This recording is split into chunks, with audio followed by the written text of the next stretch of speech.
Yes, good morning everyone. कैसे हैं आप सब? Welcome again on your YouTube channel Exam Hut. And dear students, today's session is related with the modal auxiliary verb. And modal auxiliary verb के rule and regulation हमारे already complete हो चुके थे। And आज जो है वो हमारा सेशन होगा, हमारा प्रैक्टिस सेशन जो है वो हमारा यहाँ पर होगा। एंड प्रैक्टिस सेशन में मैं आपको स्पेशली दिखाऊंगी कि जो रूल्स हमने किए हैं उस रूल पर बेस्ड आपको क्वेश्चन किस टाइप से मिलेंगे, एज वेल एज जो है जब नेक्स्ट क्लास होगी वो पीवाईक्यूज सीरीज पर बेस्ड होगी। एंड पीवाईक्यूज में जो है हम यहाँ पर कोशिश करेंगे कि आपको वो सारे रूल्स बता सके जो आपके एग्जाम में आने वाले हैं या आपके प्रीवियस ईयर एग्जाम्स में आए हैं। So without wasting your time, now you can see here the first question, work hard lest. पहला ही रूल है, आपको बताया गया था कि जब भी आपके पास लेस्ट होता है तो लेस्ट के साथ आपको जो मॉडल ऑक्सिलरी वर्ब यूज करनी पड़ती है वो होता है आपके पास शुड। तो जब भी आपके पास सेंटेंस में लेस्ट है तो आपको और किसी मॉडल ऑक्सिलरी वर्ब के साथ नहीं जाना, आपको जाना है शुड के साथ। ठीक है, नेक्स्ट देखिए, the box was so heavy that I dash lift it. अब यहां पर बात हो रही है, सबसे पहले तो देखिए आप, वोज है मतलब टेंस जो है वो पास्ट में चल रहा है, तो प्रेजेंट के जो टेंस है उनको काट दीजिए। मतलब प्रेजेंट की जो मॉडल ऑक्सिलरी वर्ब है, मतलब विल शैल कैन में, तो हम कैन को एंड मे को हटा देते हैं। अब हमारे पास बचे दो ऑप्शन, वुड एंड कुड, कि हम किसके साथ जाएं, वुड के साथ जाएं या कुड के साथ जाएं। तो हमने हमारे रूल्स में किया था कि जब भी हम पास्ट एबिलिटी की या पास्ट कैपेसिटी की बात करते हैं तो हम कुड के साथ जाते हैं। तो यहाँ सेंटेंस की ट्रांसफॉर्मेशन हमें क्या कह रही है, the box was so heavy, कि बॉक्स जो है वो इतना भारी था कि मैं उसे उठा नहीं सकता था। ठीक है, तो वो अपनी कैपेसिटी, पास्ट कैपेसिटी की बात कर रहा है। Then we go with the option B, could not. The next question will be, Ravi prayed that. Again, the clause is in the past form. V2 use किया है, तो यहां पर भी हमने आपको बताया था, आप जो है यहां पर हमारे पास चारों ही मॉडल ऑक्सिलरी वर्ब पास्ट में आ गई। अब हमें क्या कि हम इन चारों में से क्या लगाएं, कि जब भी आपके पास क्या होता है, ऑप्टेटिव सेंटेंसेस होते हैं, तो ऑप्टेटिव सेंटेंसेस में हम मे को कंसीडर करते हैं।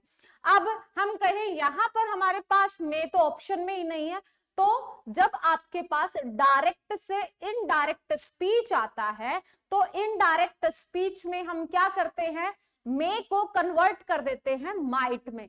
तो यहां पर हमारे पास ऑप्शन ए हो जाएगा। अब बहुत सारे स्टूडेंट्स के दिमाग में ये कंफ्यूजन आ सकता है कि आप जो है वो कैसे आइडेंटिफाई कर पाए कि ये मे का माइट है, सॉरी डायरेक्ट का इनडायरेक्ट स्पीच है। तो आपको कंजक्शन जो है उससे पता चलेगा, दैट यूज होगा, इफ यूज होगा, वेदर यूज होगा, या फिर आपके पास क्या मिल सकता है, टू यूज होगा। तो ये कंजक्शन से आप आइडेंटिफाई करें। यहाँ पर दैट जो है उससे हमें पता चला कि ये हमारे पास क्या है भाई, ये इनडायरेक्ट स्पीच है। नेक्स्ट है, mister Sharma swim across the river when he was young. Again जो है वो हमारा पास्ट एबिलिटी को शो कर रहा है, जब वह यंग था। तो past ability and past capacity के लिए हमारे पास एक ही है भाई, कुड। ठीक है, कैन एंड मे जो है वो हमारी क्या बताएंगे, प्रेजेंट फॉर्म को बताएंगे, कुड जो है वो हमारी पास्ट एबिलिटी को बताएगा। Next is, the teacher dash punish you if you don't behave yourself. अगर तुमने अच्छे से बिहेव नहीं किया तो टीचर तुम्हें पीटेगी। ठीक है, तो ये जो पार्ट है ये आपका कहां से आ गया, कंडीशनल सेंटेंस से आ गया भाई। एंड कंडीशनल सेंटेंसेस जो हैं आपके, कंडीशनल सेंटेंसेस में मैंने आपको बताया था कि आपके पास क्या होगा, if plus V1, if plus V2 and if plus head plus V3। इसकी स्पेशल जो है वो क्लास आपको हमारे चैनल पर मिल जाएगी। और मैंने ये जो क्लास प्रोवाइड करवाई थी तब मैंने बताया था कि अगर आप किसी भी टाइप का कॉम्पिटिटिव एग्जाम दे रहे हैं तो यहां से क्वेश्चन आपका 200% बनता है, श्योर एंड सर्टेन इस टॉपिक से आपके क्वेश्चन आएगा ही आएगा। तो अब तक जितने भी इंग्लिश के लेक्चर बने हैं वो सारे उन टॉपिक्स पर बने हैं जो आप, चाहे आप एनडीए एस्पिरेंट है, चाहे आप एसएससी एस्पिरेंट है, बैंकिंग का एग्जाम दे रहे हैं, आप एयरफोर्स का एग्जाम दे रहे हैं, आप स्कूल गोइंग स्टूडेंट हैं, ये सिलेबस जो है वो टोटली बेस्ड है सबके सिलेबस के अकॉर्डिंग। तो वो टॉपिक जो है आपको एग्जाम हट के चैनल पर मिल जाएंगे एंड लिंक जो है वो डिस्क्रिप्शन लिस्ट में मेंशन किया गया है, आप वहां से जो है लिंक ले सकते हैं, देख सकते हैं। एंड अगर आपको कोई पीडीएफ चाहिए है किसी टॉपिक की तो वो आप कमेंट बॉक्स में लिख दीजिए, उसकी प्रैक्टिस सेशन की या फिर कोई भी रूल एंड रेगुलेशन की, तो वो आपको प्रोवाइड करवा दी जाएगी। यस, देखिए, तो यहां पर हमने कहा था अगर हमारे पास इफ प्लस v1 हो, तो यहां पर आपके पास क्या मिला, इफ प्लस v1 मिला। तो अपोजिट साइड में हमें क्या यूज करना पड़ेगा भाई, will, shall, can, may plus v1। ठीक है भाई, मतलब इन चारों में से कोई भी हम यूज कर सकते हैं। तो मतलब कुड और माइट का ऑप्शन तो खत्म हो गया, अब अपने पास ऑप्शन बचा कि हम विल ले या शैल ले। तो आपको विल लेना है या शैल लेना है, ये किसके ऊपर डिपेंड करेगा, ये डिपेंड करेगा आपके पास यहां पर पर्सन कौन है।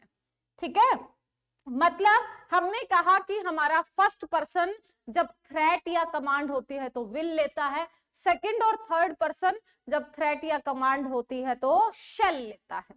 तो यहाँ टीचर जो है हमारे पास क्या है, थर्ड पर्सन है, तो थर्ड पर्सन है तो हम क्या यूज करेंगे, शैल के साथ जाएंगे। बहुत इंपॉर्टेंट है, कंफ्यूजिंग है, जब टेंस करवाए थे तब आपको बताया था कि विल और शैल में क्या डिफरेंशिएशन है।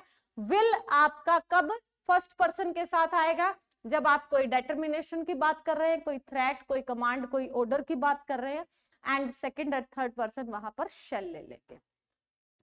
ये देखिए, नेक्स्ट पर आते हैं। यस, ये अगेन आपको आपके रूल्स में करवाया गया क्वेश्चन है। आपको बताया गया है कि जब भी आपके पास लाइक, आपके पास रेदर, जब भी आपके पास ये वर्ड होते हैं तो यहां पर जो है आपको क्या यूज करना है, लाइक और रेदर के साथ हमेशा वुड को कंसीडर करना है। और जब आपके पास लेस्ट होता है तो आपको किसके साथ जाना है, आपको शुड के साथ जाना है। ठीक है भाई, तो यहां पर क्या है, आपके पास लाइक है, तो लाइक है तो हम किसके साथ जाएंगे, हम वुड के साथ जाएंगे। Clear? Yes, next is you dash work hard on this unimportant project. अब यहां पर देखो, अनइम्पोर्टेंट प्रोजेक्ट आ गया, मतलब तुम्हें इस अनइम्पोर्टेंट प्रोजेक्ट पर एफर्ट करने की जरूरत नहीं है, तो जरूरत नहीं है। शैल नॉट, कुड नॉट का तो मीनिंग ही नहीं है। ठीक है, क्यों, क्योंकि शैल की जो ट्रांसफॉर्मेशन होगी वो क्या होगी, गागेगी। एंड कुड की मतलब पास्ट में था, ऐसा था या वैसा था।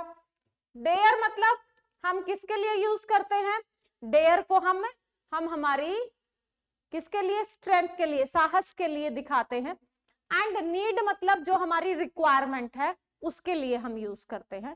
तो डियर स्टूडेंट्स, ये भी आपको बताया था कि मार्जिनल ऑक्सिलरी वर्ब होती है हमारे पास, एंड मार्जिनल ऑक्सिलरी वर्ब में हमारे पास जो है वो नीड एंड डेयर होता है। यूज्ड टू तो एक ही आपका कि पास्ट हैबिट में यूज होगा। जनरली स्टूडेंट जो है वो गलतियां जो करते हैं वो नीड एंड डेयर में करते हैं। तो नीड एंड डेयर में आपको क्या ध्यान रखना है, नीड एंड डेयर में आपको ध्यान क्या रखना है, यहां पर एक पॉइंट का ध्यान रखना है कि ये जो पॉइंट है आपका, need and dare modal auxiliary verb तभी कहलाएंगे जब ये नेगेटिव और इंटेरोगेटिव की सेंटेंस में यूज होंगे। अगर ये एफर्मेटिव सेंटेंस में यूज है तब आप इनको क्या नहीं कह सकते, तब आप इनको मॉडल ऑक्सिलरी वर्ब की फॉर्म में कंसीडर नहीं कर सकते। मीन टू से मार्जिनल ऑक्सिलरी वर्ब की फॉर्म में कंसीडर नहीं कर सकते, तब ये हमारे लिए जस्ट मेन वर्ब रहेंगे। क्लियर? तो यहां पर नोट लिखा है मतलब नेगेटिव है, तो मतलब हमारे पास क्या है, ये मार्जिनल या मॉडल ऑक्सिलरी वर्ब की सेंस में है। अब what's the difference between marginal auxiliary verb and the modal auxiliary verb? अगर ये डिफरेंशिएशन जानना है तो प्रीवियस लेक्चर्स देखने होंगे, बेसिक आपको डिफरेंशिएशन बताया गया है। तो नीड नोट के साथ जाएंगे इस पार्ट में हम। नेक्स्ट है, अभी बताया आपको कि जब भी ब्लेसिंग की बात आती है, जब भी प्रेयर की बात आती है, तो हम क्या करते हैं वहां पर हम जाते हैं किसके साथ भाई? हम ऑप्टेटिव सेंटेंस कंसीडर करते हैं, एंड ऑप्टेटिव सेंटेंस हमेशा मे को कंसीडर करता है। So we go with the option B. Clear? Next है आपका, यस, जब भी हमारे पास मोरल ऑब्लिगेशन होता है, मोरल ड्यूटी की बात आती है, तो हम क्या यूज करते हैं? हम यूज करते हैं वहां पर किसको? शुड को। ठीक है, अब आपको डिफरेंशिएशन स्पेशल एक क्लास पूरी शुड और मस्ट पर मैंने जो है वो अपना एफर्ट लगाया था कि स्टूडेंट जो है वो एक सिंगल डाउट ना रहे आपके माइंड में, एंड कहीं पर भी जो है जो मतलब मैं उन रूल्स से अलग आपके लिए रूल्स लेकर आती हूं, जो रूल्स आपकी बुक्स में मेंशन है, एंड उनको क्रैमिंग करते करते भी आप जनरली मिस्टेक कर ही जाते हैं। इसलिए डिफरेंशिएशन अगर आपको अच्छे से पता है तो मिस्टेक होने के चांसेस हैं ही नहीं। तो यहाँ पर शुड और मस्ट में आपको डिफरेंशिएशन पता होना चाहिए। तो यहाँ पर वो कह रहे हैं कि जब भी ड्यूटी, तो हमारे पास क्या थी? ड्यूटी के लिए तो हम मस्ट को भी कंसीडर करते हैं, बट डिफरेंशिएशन क्या है हमारे पास कि हम शुड को कब कंसीडर करेंगे? हम शुड को तब कंसीडर करेंगे जब हमारे पास मोरल ड्यूटी होगी, एडवाइस होगा या सजेशन होगा, एंड जब वो सिर्फ हम एज अ सजेशन ले, उसका हम जो है कोई इम्पैक्ट ना रखें अपने ऊपर, या फिर हम ये कहें कि हमें जो है उसका कोई भी मतलब, अगर हम उसे एज अ सजेशन लेते हैं बट हमने उसको सिर्फ एज अ सजेशन लिया, उस पर कोई भी फोकस नहीं किया और उसका नेगेटिव इम्पैक्ट हम पर नहीं आया, तो हम शुड के साथ जाएंगे। बट अगर हमने उस पर फोकस नहीं किया और उसका नेगेटिव इम्पैक्ट हम पर आया तो हम मस्ट के साथ जाएंगे। तो यहाँ पर जो है ये कह रहे हैं one should keep once promise, कि प्रत्येक को अपना वादा निभाना चाहिए। तो यहाँ पर वो हमसे एक्सपेक्ट कर रहा है कि हमें वादा निभाना चाहिए। अगर आप निभाते हैं तो ठीक है, और भाई कितने % लोग वादा निभाते हैं? ठीक है, आप सबको पता है। तो ये क्या है? सिर्फ एक हमारे लिए सजेशन या एडवाइस है, मोरल ड्यूटी है हमारी। Mister Chandra attend the meeting today, बात आ गई भाई टुडे की, मतलब प्रेजेंट की बात हो रही है। अब देखो, नीड और डेयर को हटा दो। ठीक है, नीड एंड डेयर को क्यों हटा दें? हमने कहा कि नीड एंड डेयर को हम नोट के साथ या इंटेरोगेटिव के साथ यूज कर सकते हैं, तो 2 ऑप्शन कट गए। अब ओट को हटा दें। ओट को क्यों हटा दें? क्योंकि क्या ओट के साथ टू आना चाहिए था। Ought to, should is equal to ought to, तो अगर टू होता तभी हम जो है वो ओट के साथ जाते। तो हमारे पास जो है वो ऑप्शन ही एक बचा, क्या भाई? मे, कि मिस्टर चंद्रा में अटेंड द मीटिंग टुडे, शायद जो है वो मिस्टर चंद्रा आज मीटिंग अटेंड कर ले। नेक्स्ट क्वेश्चन पर आते हैं, we dash oblige our officers. ठीक है, यहां पर देखो वो क्या कहते हैं कि हमें हमारे ऑफिसर्स का कहना मानना चाहिए। ठीक है, अब यहां पर अगर हम नेगेटिव इंपैक्ट आ जाएगा, अगर आप अपने ऑफिसर्स की रिस्पेक्ट नहीं कर रहे हो, उनका कहना नहीं मान रहे हो, तो एज अ आपको एज अ पनिशमेंट जो है वो कोई भी चार्ज लगा सकते हैं, आपको ड्यूटी से बाहर किया जा सकता है, कुछ भी नेगेटिव इंपैक्ट उसका आपको देखने को मिल सकता है। इसलिए हम यहाँ पर किसके साथ जाएंगे? मस्ट के साथ जाएंगे। देखिए नेक्स्ट, देखिए, she dash not go there. देखो नोट आ गया। अब नोट आ गया तो आईएनजी तो हमारे मॉडल ऑक्सिलरी वर्ब्स में होता ही नहीं है ना, एस होता है। हम तो क्या रखेंगे? हम तो भाई क्या रखेंगे? Need, she need not go there, उसे वहां जाने की जरूरत नहीं। नेक्स्ट देखिए, if I were a bird, again बता रही हूं यहां से क्वेश्चन आएगा, एंड मोस्ट इंपोर्टेंट जो है आपके लिए ये पॉइंट हो सकता है, एंड जब मैं पीवाईक्यूज लेकर आऊंगी तब दिखाऊंगी कि एनडीए से यहाँ पर कितने सारे क्वेश्चंस आए हुए हैं। हर साल जो है जब भी मॉडल ऑक्सिलरी वर्ब से क्वेश्चन आता है तो यहाँ से इस पॉइंट से क्वेश्चन जरूर आता है, जरूर। तो इसलिए अगर एनडीए की प्रिपरेशन कर रहे हैं तो इस पॉइंट को तो बिल्कुल अपने दिमाग में फिट कर लीजिए।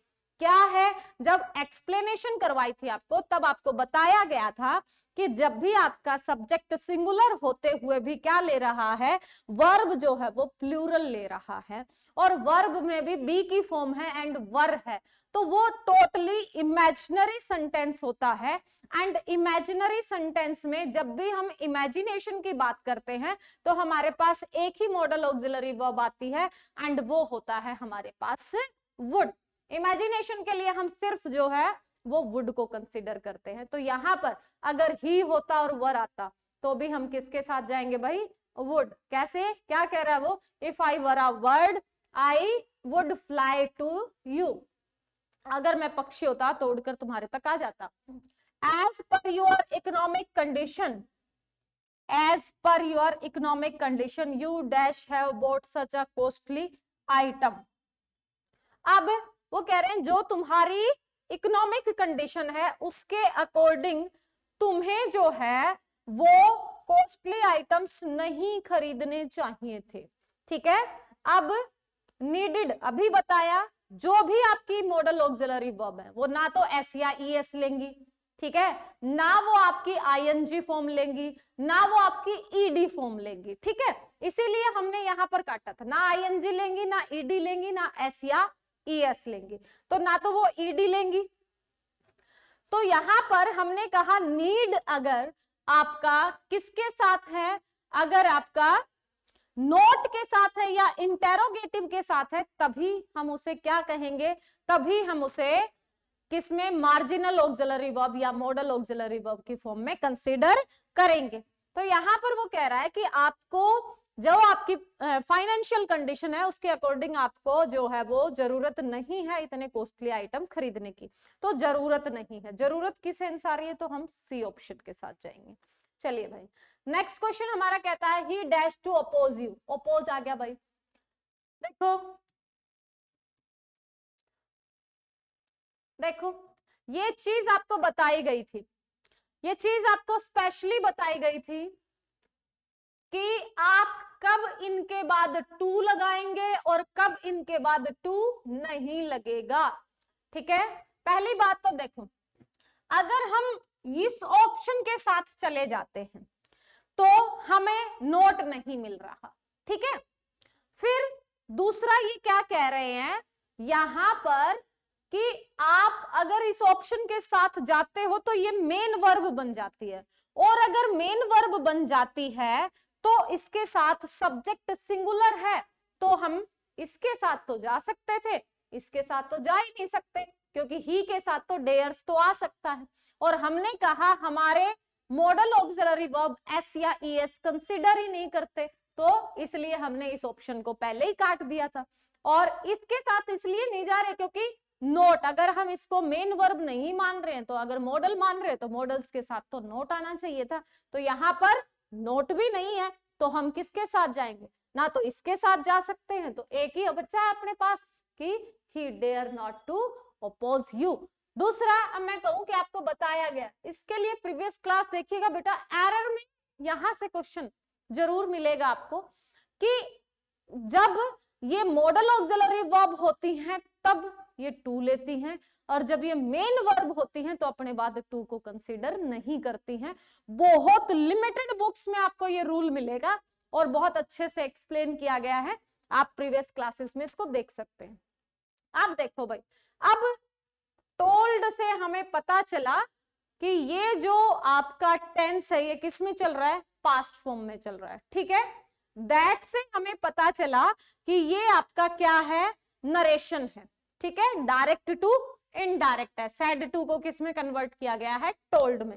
तो Ramesh told the principal that, अब रमेश कहता है कि प्रिंसिपल को वह फीस जमा नहीं करा सकता बिकॉज ही वॉज इल, तो वो नहीं करा पाया था या नहीं करा सका था।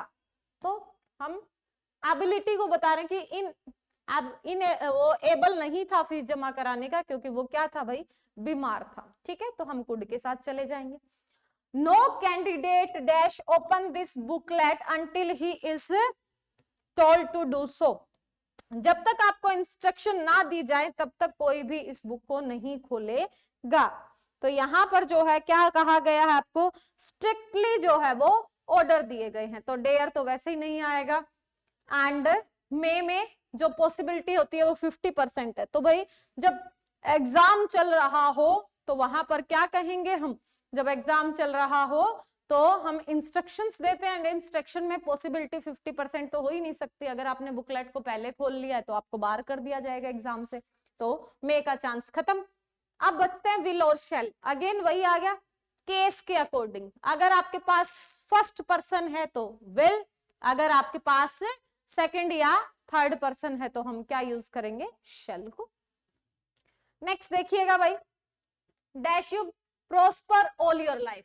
अगेन क्या आ गया, ऑप्टेटिव सेंटेंस। एक भी हमारा फिलअप ऐसा नहीं आया है जो हमारे रूल से बाहर हो।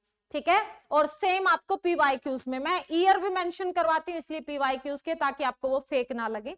तो यहां पर वो क्या कहेंगे, ऑप्टेटिव सेंटेंस में हम हमेशा किसके साथ जाते हैं, मे के साथ। Dash you tell me please. Again देखो, जब भी हमारे पास पोलाइट रिक्वेस्ट होती है तो हम हमेशा किसके साथ जाते हैं भाई, कुड के साथ। अगर यहाँ कुड का ऑप्शन ना होता तो आप किसके साथ जा सकते थे, आप जा सकते थे वुड के साथ। ठीक है, तो हम क्यों, शुड तो जो है वो हमारी इंटेरोगेटिव सेंटेंसेस में हमें जो है वो कभी भी पोलाइट रिक्वेस्ट के लिए हम शुड को यूज नहीं करते। कैन में पोलाइटनेस नहीं होती इसलिए हम कैन के साथ नहीं जाते। तो यहां पर जो है कुड यहां पर यूज होगा। Ravi ran fast so that, second form आ गई भाई, सेकंड फॉर्म आ गई तो वुड शुड कुड माइट में से ऑप्शन ढूंढो। मे का ऑप्शन खत्म, वुड शुड कुड माइट में से। रवि बहुत तेज दौड़ा था ताकि वो ट्रेन को पकड़ सके, मतलब अपनी एबिलिटी को, अपनी कैपेसिटी को दिखा रहा है, तो कुड के साथ चले जाएंगे हम। तो ये कुछ जो है वो हमारे क्या थे भाई, फिलअप्स थे। ठीक है, इसमें थोड़े ही बच्चे हैं, हम कर लेते हैं। देखो अभी बताया आपको, अगर वर आ जाए आपके साथ, वर के साथ अपने पास एक ही ऑप्शन रहता है, क्या रहता है भाई, वो वुड। ठीक है, अगेन जब भी आपके पास लाइक वर्ड आ जाए, जब भी आपके पास प्रेफरेंस आ जाए, जब भी आपके पास चॉइस आ जाए, तो हम हमेशा वुड के साथ जाते हैं। I would prefer death to dishonour. ठीक है, सोल्जर्स, सोल्जर्स को अपने कमांडर्स का कहना मानना ही होगा, कंपल्शन है उसके लिए। ठीक है, तो जब कंपल्शन आती है तो क्या होता है भाई, मस्ट। नेक्स्ट है we eat so that we may live. He is past habit, he is used to smoking. ठीक है भाई, ये हमारे क्या थे, कुछ फिलअप्स थे। इसके बाद आपको जो क्वेश्चंस मिलेंगे, देखो मैं आपको एक बार सिर्फ सैंपल दिखाती हूं, एंड सैंपल के बाद देखो इस तरह से हमें क्या मिलता है, सेंटेंस इंप्रूवमेंट मिलते। सेंटेंस इंप्रूवमेंट में क्या होता है आपके पास कि आपको वर्ड को अंडरलाइन करके दिया जाता है। जिस तरह Ravi needs not copy out the whole page, तो यहां पर क्या आ गया, नीड्स नॉट आ गया। ठीक है, तो यहां पर नीड्स नॉट आया है, तो हमने कहा कि हम जब मॉडल ऑक्सिलरी वर्ब होती है वो ना तो ईडी लेती है, ना आईएनजी लेती है, ना एस या ईएस को कंसीडर करती है। तो यहां पर क्या हो जाएगा, हमारे पास नीड नॉट हो जाएगा। तो क्वेश्चन आपको फिलअप्स में आ सकते हैं, हमारे पास सेंटेंस इंप्रूवमेंट में आ सकते हैं। ये आपको पीडीएफ प्रोवाइड हो जाएगी, सेंटेंस इंप्रूवमेंट आपको घर से करने हैं। अभी मैं आपको एरर करवाऊंगी, क्योंकि एनडीए स्टूडेंट जो है, या फिर अगर आप बाकी बैंकिंग वगैरह के कोई एग्जाम दे रहे हैं तो वहां पर जो है आपको एरर से बेस्ड क्वेश्चन ज्यादा आते हैं, तो इसलिए कुछ एरर की प्रैक्टिस करेंगे हम। We have keep our promises. You can expect a lot from us in future. We have keep our promises. हमें जो है हमारे promises रखने होंगे, and you can expect. और तुम हमसे एक्सपेक्ट कर सकते हो इन फ्यूचर। अब फ्यूचर की बात हो रही है, यहां पर दो क्लोज हो गए, एक ये हो गया, देखो कि तुम हमसे फ्यूचर में कुछ एक्सपेक्ट कर सकते हो, उन्होंने ये बात बोली, कर सकते हैं भाई। साथ में पैरेलल उन्होंने कहा कि आपको प्रॉमिस, अपने वादे पूरे करने होंगे, तभी तुम जो है हमसे क्या कर सकते हो, भविष्य में कुछ उम्मीद कर सकते हो। तो हैव जो है मतलब must is equal to have to होता है, ठीक है, हैव नहीं होता। हैव के बाद तो हम क्या लगाते, थर्ड फॉर्म लगाते। तो यहां पर जो है वी हैव टू, ठीक है, यहां पर ए ऑप्शन में क्या हो जाएगा, हमारे पास एरर हो जाएगा। नेक्स्ट आया आपके पास, don't offer me any explanation now, I am not going to accept it today. Don't offer me any explanation now, मुझे कोई और एक्सप्लेनेशन देने की जरूरत नहीं है, I am not going to. लो भाई, अगर ये रूल किसी को पता है ना तो मुझे बता देना, कितनी बुक्स में आपने ये रूल्स पढ़ा होगा, मुझे जल्दी से बता दीजिए, मैं बताती हूँ आपको। जब भी आपके पास फ्यूचर टेंस होता है और आपको विल या शैल को रिप्लेस करना होता है, तो आप रिप्लेस करते हैं उसे is, am, are, going plus to के साथ, ठीक है। तो यहां पर एम नॉट गोइंग टू लिखा है, मतलब ये हमारा टेंस जो है वो क्या है, फ्यूचर इंडेफिनेट है। एंड फ्यूचर इंडेफिनेट है तो हमारे पास क्या होना चाहिए था, विल या शैल होना चाहिए था। और फर्स्ट पर्सन है और फ्यूचर की बात कर रहा है तो क्या आएगा हमारे पास, शैल आएगा। तो सी ऑप्शन में क्या हो गया भाई, हमारे पास एरर हो गया। नेक्स्ट देखो, the children were playing with a ball and run around when the accident occurred. अब ये कह रहे हैं कि जब बच्चे बाहर खेल रहे थे और रन अराउंड और उसके चारों तरफ घूम रहे थे, तभी एक्सीडेंट हो गया। क्या कह रहे हैं, were playing with a ball, बच्चे बॉल के साथ खेल रहे थे, एंड रन अराउंड और उसके चारों तरफ। Here is a typing mistake in this sentence, so please leave this sentence. Next one is, your application will not be entertained until you submit all the certificate in original. अब ये देखो क्या कह रहे हैं कि आपकी एप्लीकेशन तब तक जो है will not be entertain, will not be submitted, आपकी एप्लीकेशन तब तक सबमिट नहीं होगी जब तक you should, until you should submit, जब तक आप सारे अपने एप्लीकेशन सबमिट नहीं करवाते हो। नो एरर हो जाएगा इसमें, ठीक है। अगर इसमें हमारे पास नो एरर के अलावा अगर हम देखें यहाँ पर, तो हमारे पास सेकंड पर्सन होने के कारण हम इसको रिप्लेस कर सकते हैं शेल के अकॉर्डिंग, ठीक है। बाकी नो एरर करे तो भी आपका जो है वो क्वेश्चन गलत नहीं होगा, क्योंकि मॉडर्न इंग्लिश में शेल का यूज जो है वो ना के बराबर होता है। She had offered a temporary assignment, but she turned it down, saying that she would accepted only a permanent one. बहुत ही आसान है, देखो again the conditional sentence, conditional sentence में हमने कहा if we have had plus V3 in the principal in the conditional or the subordinate clause, then the other or the principal clause always takes would, should, could, might, have plus V3। तो यहाँ पर would के बाद जो है have plus V3 आना चाहिए था, तो आपके पास क्या हो गया भाई, ये C पार्ट में एरर हो गया। Next, all the parties whose presidents were asked to resign were involved in anti-national activities।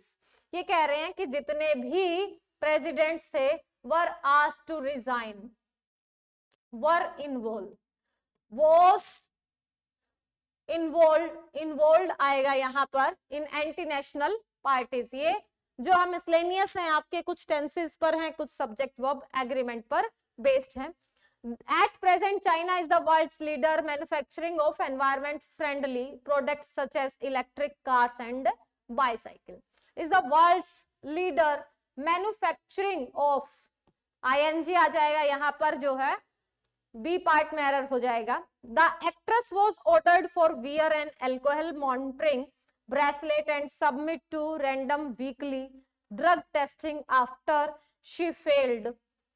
देखो भाई, टेंसेस में क्या होता है, आफ्टर के बाद अगर आप V2 यूज कर रहे हैं तो आफ्टर से पहले आपको हैड प्लस V3 यूज करना पड़ता है, ठीक है। ये मिसलेनियस है, आपके मॉडल ऑक्सिलरी वर्ब पर बेस्ड भी हैं एंड टेंसेस पर भी बेस्ड है। तो यहाँ पर जो है हमें क्या करना होगा, यहाँ पर हैड सबमिटेड टू आएगा। जस्ट वेट, मैं देखती हूँ यहाँ पर आपके पास वर्कशीट में ये आपके मिसलेनियस है। कल की जो क्लास होगी उसमें मैं स्पेशली जो है वो आपके लिए मॉडल ऑक्सिलरी जो आपके टेंसेस होंगे, मॉडल ऑक्सिलरी वर्ब पर बेस्ड जो हमारे पास एरर होंगे वो लेकर आऊंगी, ताकि आपको मिसलेनियस में कंफ्यूजन ना हो। यहाँ पर हमारे पास modal auxiliary based like this, ये जो आपका सेंटेंस हो गया, इस तरह के सेंटेंसेस जब आप करेंगे एरर करेंगे, क्योंकि जनरली एरर को देखकर स्टूडेंट्स के माइंड में जो है वो क्या हो जाता है, कंफ्यूजन हो जाती है और वो इतना घबरा जाता है। और आप मुझ पर फेथ कर सकते हैं कि आप जो है वो जब एरर को करेंगे तो टोटली रूल बेस्ड होता है। इवन मुझे खुद पर्सनल एक्सपीरियंस अगर मैं अपना शेयर करूं तो मुझे जो है वो एरर फाइंड आउट करना ज्यादा इजी लगता है in the comparison of fill-ups, ठीक है। कि फिलअप्स में हमारा माइंड डाइवर्ट हो सकता है, मे बी दिस वन और दिस वन, एंड एरर जो है अगर हमें रूल पता है तो वो हमारे लिए एक इजी टास्क है। तो एरर का फोबिया निकालना मेरी जिम्मेदारी है एंड आपको इंग्लिश में स्कोर अच्छा कराना मेरी जिम्मेदारी है। अगर आप स्कूल गोइंग स्टूडेंट है, बोर्ड एग्जाम की प्रिपरेशन कर रहे हैं, तो उसके लिए भी हमारे पास प्लेटफॉर्म ऑलरेडी तैयार है। 10th एंड +2 के बोर्ड एग्जाम्स की प्रिपरेशन के रिगार्डिंग भी मटेरियल हम आपको अवेलेबल करवाते हैं, एग्जाम हट के प्लेटफॉर्म पर आपको मिलेगा। एंड एज वेल एज अगर आप कंपिटिटिव फील्ड की प्रिपरेशन कर रहे हैं, स्पेशली एनडीए पर अगर आपका प्रिपरेशन चल रहा है एंड एसएससी सीजीएल पर आपका बैंकिंग को लेकर अगर आपका प्रिपरेशन चल रहा है, तो मैं स्पेशली जो है उनके पीवाईक्यूज मेंशन करती हूँ अपने, बट हर कंसेप्ट में मैं मेंशन करती हूँ कि बेसिक टू हाई लेवल लेकर चलो, ताकि जो भी बच्चा मुझे देख रहा है, जो भी बच्चा मुझे सुन रहा है या मुझे देखकर कुछ सीख रहा है, तो अगर वो बेसिक लेवल से सीख रहा है तो बेसिक लेवल उसको स्ट्रॉन्ग बनाएगा। एंड जो बच्चा ऑलरेडी ग्रामर में एक्सपर्ट है and he just want to do some extra knowledge and he just want to do the practice, और तो वो सिर्फ प्रैक्टिस करना चाहता है, तो इसलिए मैं थोड़े एक्सेप्शन केसेस भी एंड वो रूल भी मेंशन करती हूँ जो आपको जनरली बुक्स में देखने को नहीं मिलेंगे एंड जो पीवाईक्यूज में आ जाते हैं। एंड स्टूडेंट्स जो है वहां पर नेगेटिव मार्किंग के कारण अपना स्कोर बोर्ड जो है वो खो देते हैं, या फिर हम ये कहें कि अपनी पोजीशन जो है वो उनकी इनसिक्योर हो जाती है। तो इस सारे फोबिया को आपको खत्म करना है, सारा स्ट्रेस जो है वो अब हमारा है, एग्जाम हट का है। तो एग्जाम हट पर आप टोटली फेथ कर सकते हैं, इसलिए जुड़े रहिए एग्जाम हट के साथ, देखते रहिए एग्जाम हट के चैनल को। मिलते हैं कल इसकी एरर प्रैक्टिस के साथ एंड पीवाईक्यूज के साथ। Till then stay connected with the exam hut. Thanks a lot dear students.